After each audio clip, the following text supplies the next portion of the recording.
Hola, ¿qué tal? Soy el pastor Óscar Ariza y a partir de esta semana quiero contarte la historia de Jehú, rey de Israel. Episodio 1. Soy Jehú, nuevo rey de Israel.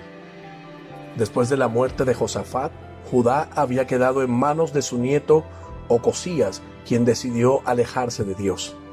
Había hecho lo malo por acercarse a todo ese mundo que Atalía, su madre, y Acab, su abuelo, el rey de Israel, le ofrecían, en lugar de seguir el buen ejemplo de su otro abuelo, el rey de Judá.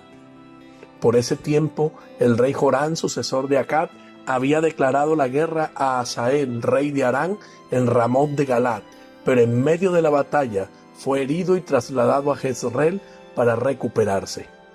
Ocosías, hijo de Jorán, había ido a visitar a su tío Jorán en Jezreel. Mientras el rey Jorán se recuperaba de las heridas leves, todo el ejército permanecía en Ramot de Galad esperando órdenes expresas de lo que debía hacer. A medida que pasaba el tiempo, las tropas se dedicaban al ocio para reponer sus fuerzas e iniciar un contraataque. Estaba Jehú, uno de los capitanes de las tropas israelitas, compartiendo con alguno de sus amigos cuando llegó un profeta a buscarlo. Preguntó a muchos por Jehú desde cuando llegó hasta cuando fue conducido al lugar donde estaba el capitán. Cuando el profeta le hizo una señal de que se acercara, sintió una gran conmoción en su corazón que no pudo distinguir si era miedo o emoción. Pero algo extraño estaba pasando desde cuando miró a los ojos al profeta con apariencia de loco, quien se le acercó y le habló al oído de la necesidad de conversar con él en privado. Eliseo, su señor, le había dado instrucciones precisas de que lo buscara y lo llevara a un cuarto privado para derramar aceite sobre su cabeza y ungirlo. Enseguida debía huir del lugar para salvar su vida. En una extraña sensación similar a algo que ya le había sucedido hace algunos años, decidió obedecer al llamado y se alejó hacia un lugar privado. Era apenas normal sentir desconfianza en medio de un ambiente de tensión producido por las continuas guerras que se desataban por ambiciones, odios o simplemente por la costumbre de dominar a otros. Jehú vio cómo el profeta sacaba de su manto una redoma llena de aceite de oliva y la aproximaba lentamente a él hasta vaciarla sobre su cabeza. Las palabras que declaró el profeta sobre él estremecieron su ser y lo hicieron recordar el mensaje que unos años atrás le había dado el profeta Elías.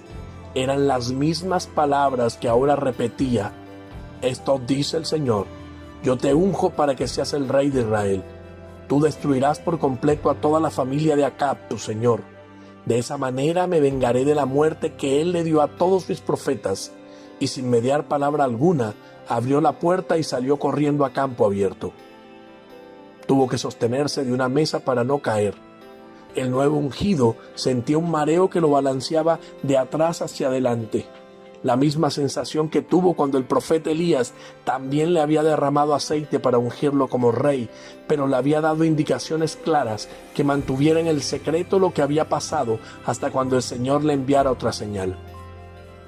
Algo que estuvo esperando con ansias hasta cuando se olvidó del asunto, pensando que todo era producto de la locura de un profeta.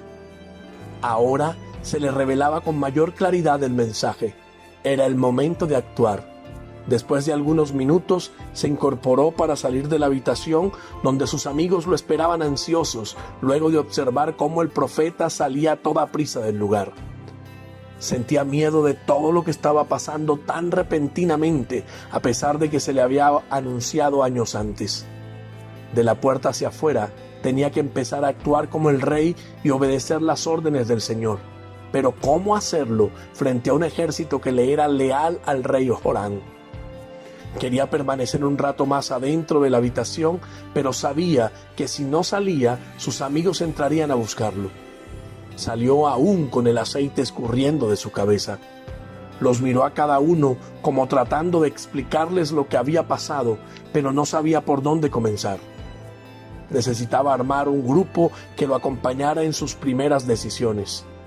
Quería confesarles que era el rey, pero temía que su rostro, entre entusiasmado y asustado, le restara seriedad a lo que debía informar. La pregunta de uno de sus amigos lo ayudó a desenredar el mensaje. ¿Qué quería ese loco? ¿Está todo bien? Todo está bien, le contestó Jehú. Solo son conversaciones de profetas que hablan más de la cuenta. Pero su rostro decía otra cosa y el aceite mostraba que algo extraordinario acababa de ocurrir. Nos estás ocultando algo, le dijeron sus amigos guerreros. No eres el mismo que entraste al cuarto. Entonces el nuevo rey ya no pudo ocultarles nada.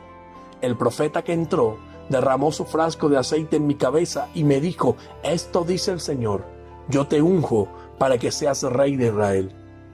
Contrario a lo que esperaba, Jehú, quien estaba preparado para risas burlonas o en el peor de los casos para que se levantaran espadas en su contra, acusándolo de traidor, enseguida ellos tendieron sus mantos frente a él, tocaron el cuerno de carnero y gritaban a viva voz: Jehú es el rey. Solo Dios pudo preparar todo para que la noticia fuera bien recibida y además respaldada. Jehú llamó a todos para contarles lo que el Señor le había ordenado. Levantó su voz para animar a toda la tropa mientras le gritaba que el Señor lo respaldaba para poner en orden a Israel, que había estado dominado por la idolatría y la perversidad de Acab y de su hijo Joram. Les previno de no seguir gritando para evitar poner en aviso a Joram. Sabía que si no actuaba rápido, pronto sabría de los planes y otra batalla más cruenta que la que libraban sobre Hazael sobrevendría. Hazael ahora no debía ser su prioridad. Más bien, entendía que el rey de los arameos estaba dentro del propósito de Dios para poner todo en orden en su amado Israel y sacar así de una vez por todas a la familia de Acab del poder. La primera orden para medir el grado de lealtad de aquellos que le proclamaban ovaciones era evitar que alguien saliera de Ramot de Galat y fuera a Jezreel para evitar que contaran lo sucedido. Ahora soy el rey Jehú y mi labor, más allá de mandar, es cumplir la voluntad del Señor, quien me había preparado desde antes para un momento como este. Pero a pesar de todo, temo que algo salga mal y Joram se venga contra mí y mi familia con toda su ferocidad. Volvió a entrar en la habitación donde lo habían ungido y mientras oraba puso guardias en la puerta. Su fuerte no era la oración. Estaba más acostumbrado a pelear con la espada que con la oración. Pero ahora sentía la necesidad de hablar con Dios, de expresarle sus miedos, pero también su deseo de obedecerlo, su necesidad de llevar a cabo sus planes. Soy el rey Jehú, y aunque no tenga estirpe real, sé que cuento con tu favor, Señor. Ayúdame a avanzar y a pelear contra todos aquellos que se te oponen. Entonces Jehú salió de la habitación, se subió a un carro de guerra con su séquito de soldados y capitanes detrás, y se dirigió para ir hasta Jezreel a buscar al rey Joram, quien estaba allí, acostado y herido.